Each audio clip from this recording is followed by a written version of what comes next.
Sedrick Alexander, MK Young, they're coming back. This run game is ready to ignite.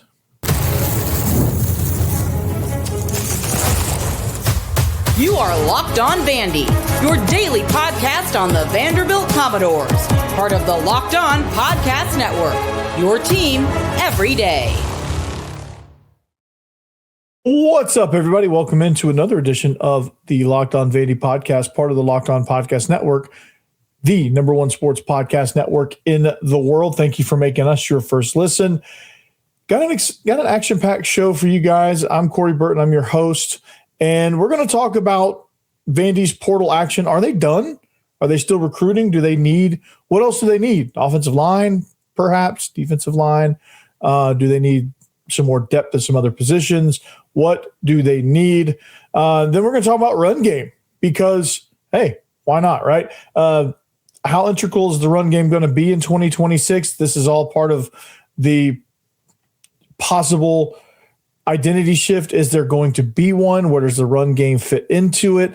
And really, it's all going to be impacted based on the fact that Sedrick Alexander, MK Young are returning to that backfield. I don't think there was any speculation of them going to the portal, but them announcing that their intent to return is a big deal, and is just kind of that relief point where everybody can just kind of, because that's pretty sad that is part of this world. But this episode is brought to you by FanDuel. The college football playoff is here, and FanDuel is the best place to get into the action all playoff long. So visit FanDuel.com to get your college football playoff profit boost every game day.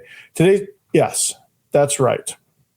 And, man, it is – the transfer portal is a crazy season, right? And since they made some changes, it got even crazier because the window closed on Friday.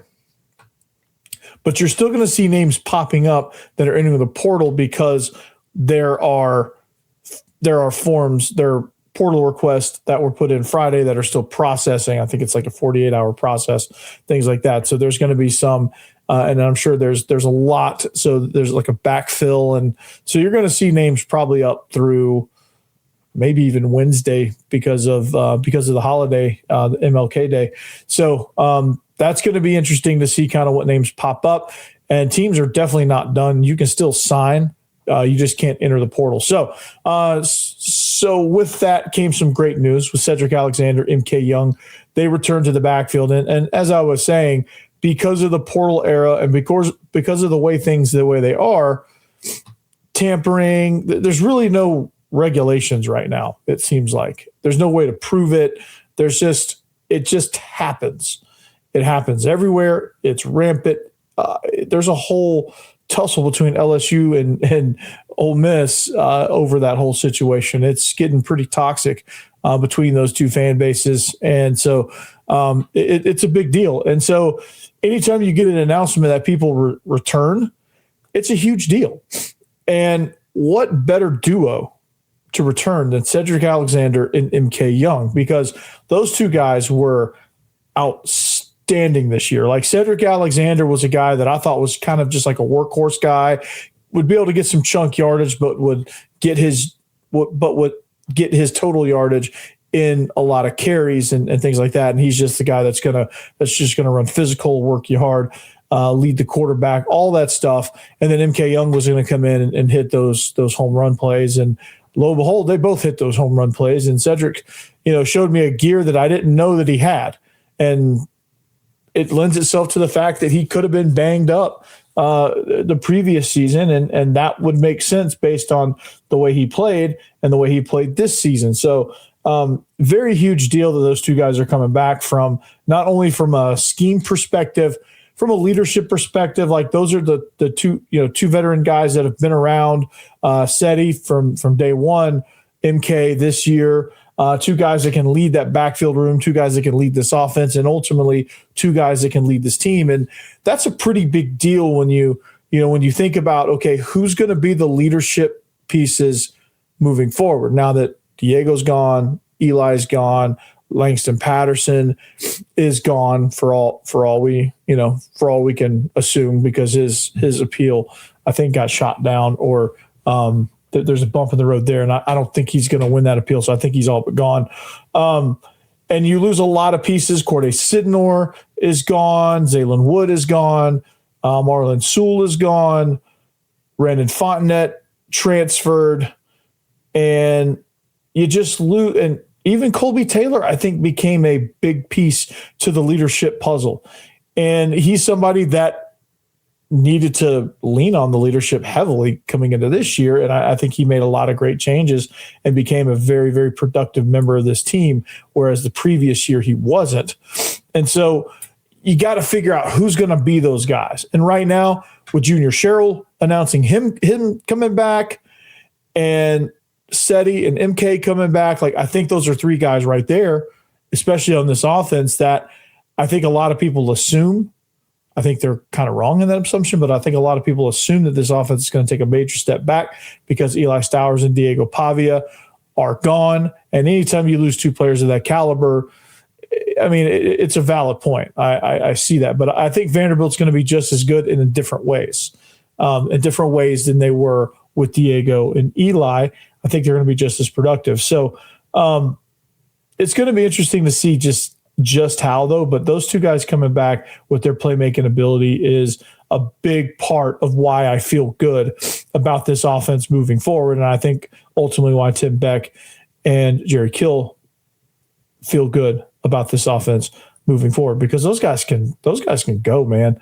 Like, just think about, I think if the defense would have been able to hold up a little bit against Alabama, like Sedrick Alexander's run in the first quarter of that game, that touchdown he scored against Alabama, where he just was untouched for 65 yards.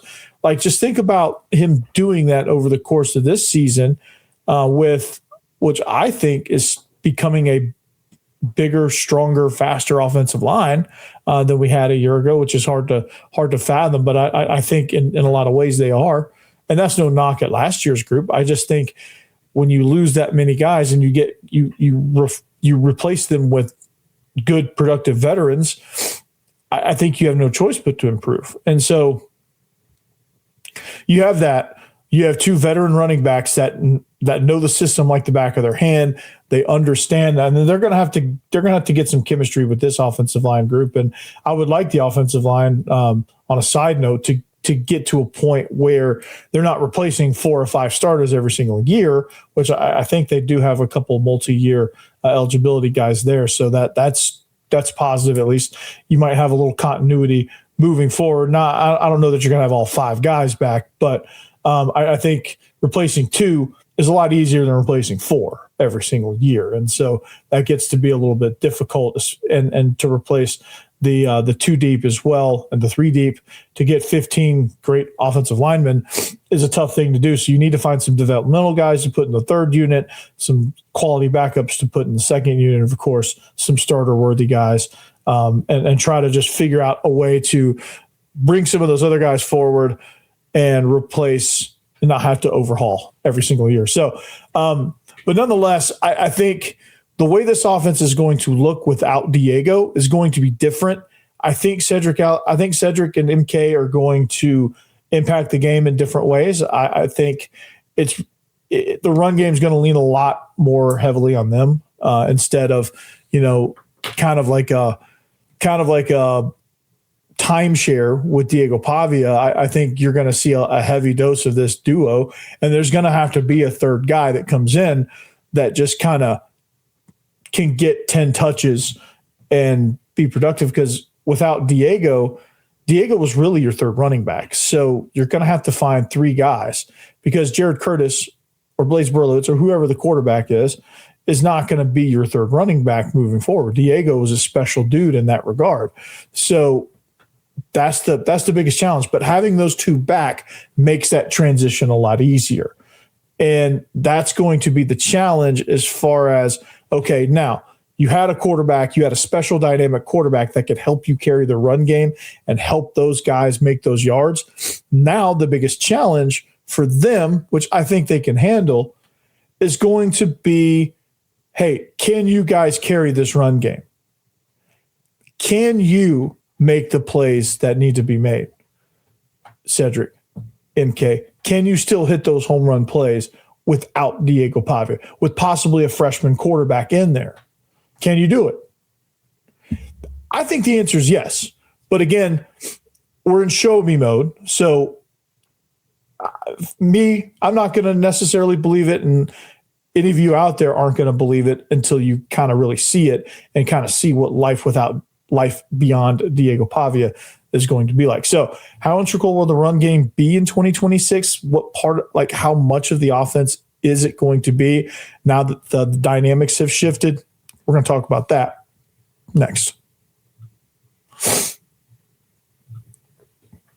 Oh, FanDuel. Speaking of FanDuel, man, this is going to be exciting because I am very excited about this college football playoff and all the profit boosts that you can get from this game. And so what I'm liking is this.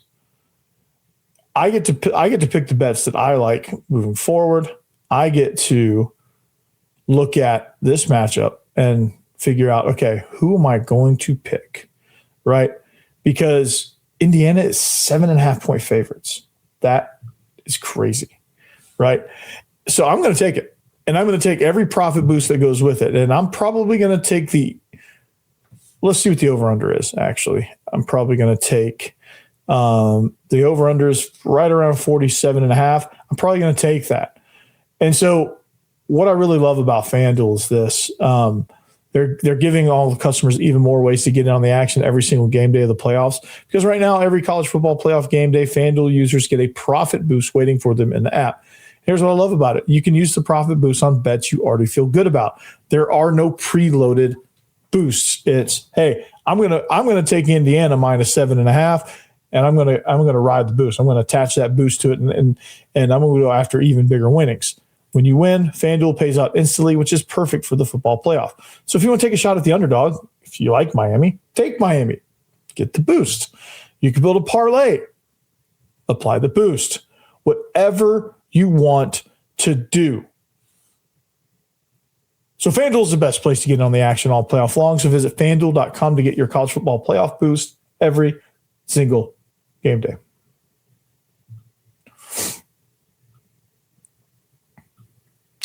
Thanks for making Locked On Vandy your first listen. Thank you if you are an everydayer. Thank you for being an everydayer. And if you want to take that to the next level, why don't you join the Everydayer Club? Right here at this link or in the description, lockedonvandy.supercast.com is your link to go directly to the Everydayer Club landing page. $5 monthly, $50 annually.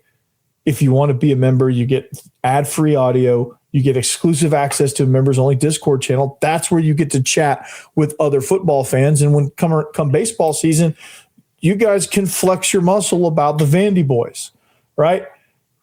Right now, you can flex your muscle about the additions we got in the portal. You can say, hey, Sedrick Alexander and MK Young are going to run rampant over all of you. You can say that in the Discord channel. You can talk to the other Locked On hoster in there. You can go, like, let's say you're a Falcons fan like me. You can go to the NFC South chat and chirp it up about the Atlanta Falcons. They just hired Kevin Stefanski.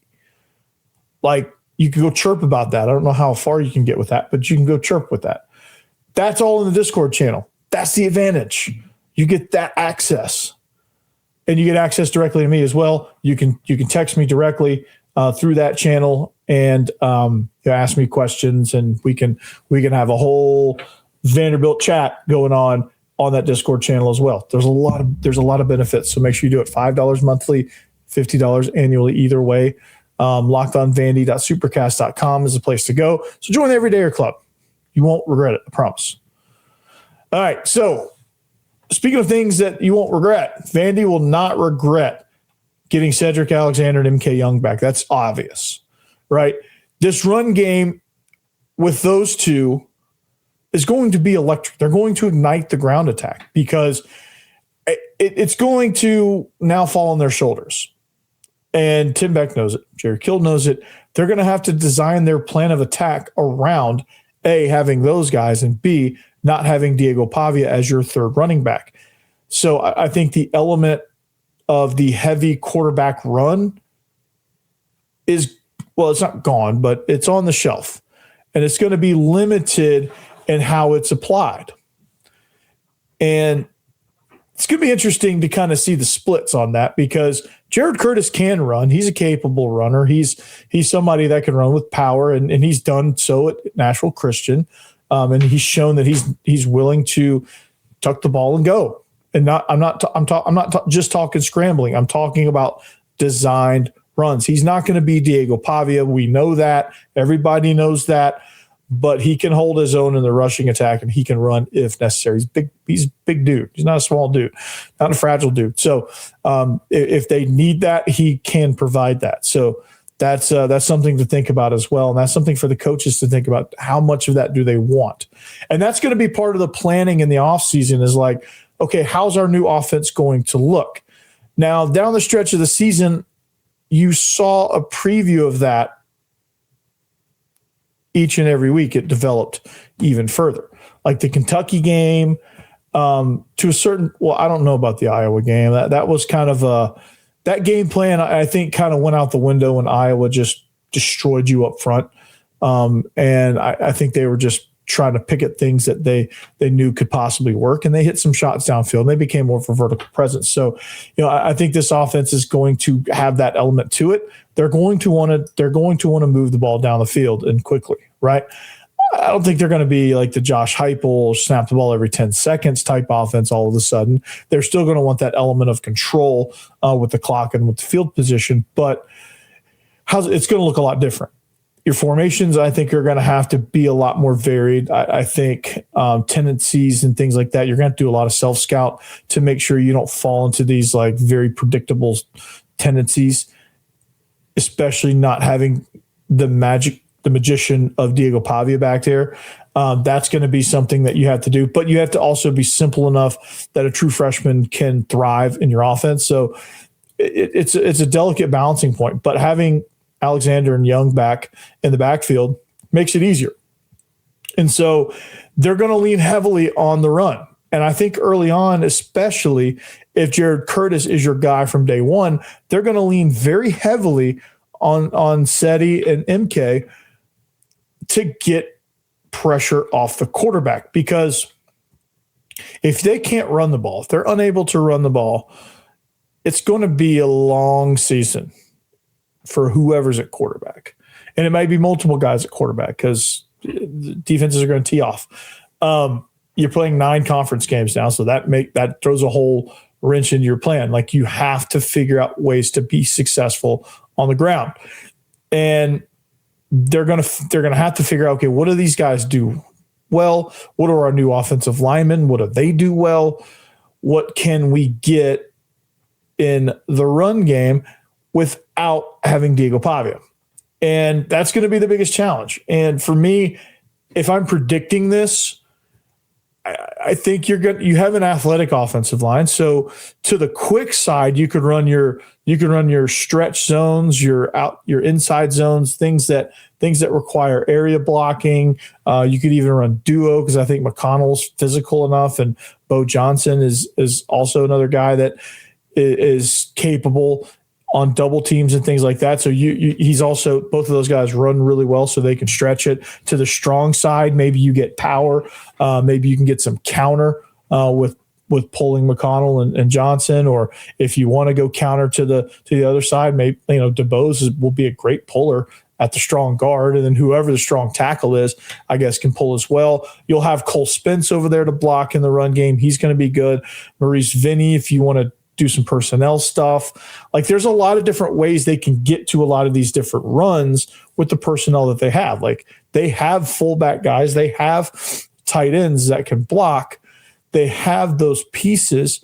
If they wanted to go 20 personnel with Seti and MK in the game both, they could do some things where they lead on the edge for each other. They could do some G leads with 20 personnel. They can do, they can throw some fullbacks in there. They can do a lot of different things. They can spread it out and run quarterback draw. They can do fast screens, slow screens, things like that. Those are extensions of the run game. You have some pieces out there that are shifty, that can move around. Junior Sherrill is one of them. Cole Adams is definitely somebody that can do that. Caleb Barnett is kind of like your next Trey Richardson, where he's that small guy, shifty guy that can do a lot of different things. So you have options. Now. It's just a matter of like the percentage. And to try to guess the percentage, I don't know that's possible, because right now they're evaluating what they need to do. Nonetheless, I think they're going to have some good schemes. I think it's going to be, you're going to see more formations is my prediction. You're going to see more rotation there. And then who that third guy is going to be, that's also going to be interesting, because that third guy was AJ Newberry last year. He's in the portal now. I don't think he's landed anywhere yet, but he's in the portal. Same with Chase Gillespie. He's in the portal. So who's going to be your third guy? Is it going to be one of the freshmen? Is it going to be Isaiah Lee? Is it going to be Kentucky Player of the Year, Evan Hampton? Is it going to be Gabe Fields? Is it going to be, who's it going to be? There's some options. Is it James L. Lassiter? Like, is he somebody that's going to get in the mix now? That's another race that we're going to see. Like, there's a lot of great storylines coming into the spring. How the run game is going to be incorporated is probably the biggest one. So I want to know your thoughts as well, because we're going to jump back to the portal here in a second. I want to know your thoughts. What do you think the run game is going to look like in 2026? Who's going to be the featured guy? What's going to be the featured scheme? What are we going to be able to do? All that's a wild card based on the offensive line that we have coming in, and no Diego. Those are the main two variables that are going to determine what we do in the run game. So what's it going to look like? You guys tell me in the comments. Let me know. But I want to answer this question as well. Is Vandy done in the portal? I don't think they are. And if they aren't, I don't think they're done. And if they are for some reason done, they shouldn't be. There's still some pieces left to be got. We'll talk about what that looks like next. Oh, yes. Tax season doesn't have to take over your life this year. TurboTax is making it easier than ever to just hand things off and move on with your day. With TurboTax Full Service, you can have your taxes done for you by a trusted local expert, start to finish, without the stress or guesswork. Instead of spending hours trying to figure out forms, you can meet with a local TurboTax expert in person or connect online. They handle everything from W-2s to self-employed forms and work to get you every deduction. You can upload your documents, go about your day, and get the updates right in the TurboTax app. It's a huge time saver and gives you the right peace of mind knowing an expert is handling it. For a limited time, you can have your taxes done by a local TurboTax expert for just $150 all in. If a TurboTax expert didn't file for you last year, just file by February 28th. Take the taxes off your plate and get back to your life. Visit turbotax.com/local to book your appointment today.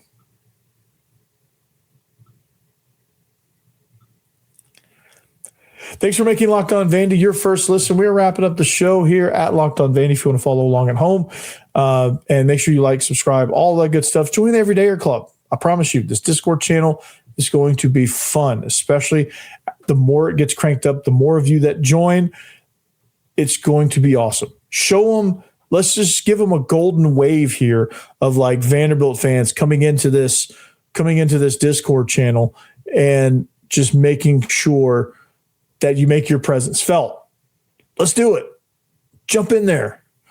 It'll be fun. So, is Vanderbilt done in the portal? No. I don't think they are. I don't know of any movement that's happening. I don't know who's visiting. I don't know who they're talking to. I don't think they're done in the portal. But given the recent dry news, I think things are slowing down in general from the portal. But I hope they're not done. I think they need another offensive lineman. I think they need a few offensive linemen. I think they need to build some depth. I think they need to get some guys. They need to pull at least one more starter or starter-worthy guy that can come in and compete with the guys on the roster for that strong tackle position. So they need something in that regard, kind of like your Bryce Henderson that you got last year in the spring window. So there's no spring window. But there are guys in there that you can sign anybody probably any time now at this point. I don't know if there's a signing deadline, but the deadline to enter the portal has closed. So I don't know exactly, since all these changes, it's hard to keep up sometimes. So if anybody wants to tell me if there's a signing window, let me know. But they shouldn't be done yet. They need another offensive lineman. They need a big dude. And this is something that they got to build depth up front. I mean, they just got to. And they lost a lot. And there's a lot that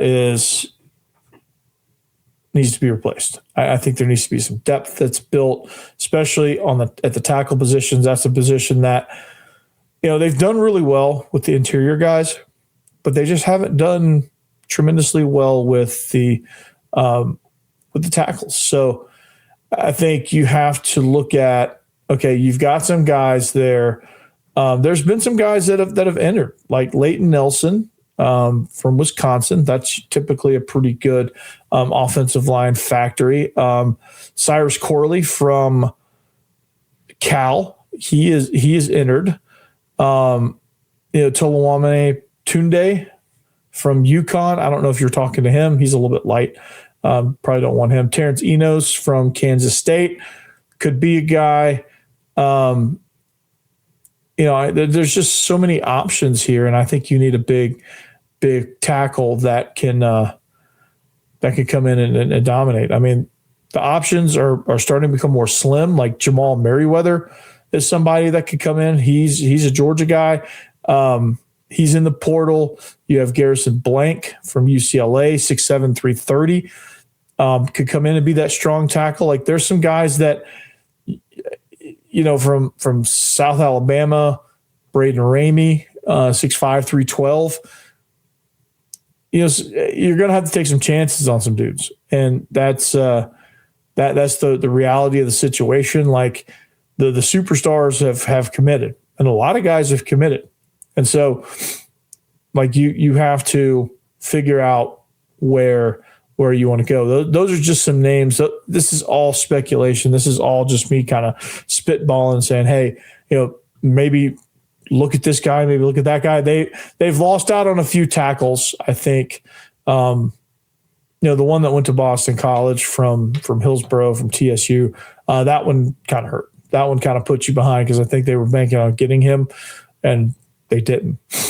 And so I don't know who they're looking at. Jordan Seaton obviously would have been great to get, but he's not coming. Mizell Sandoval went to Ball State, by the way. So that's good. That's a good get for them. I think he'll fit well at that place, and that'll be good for him.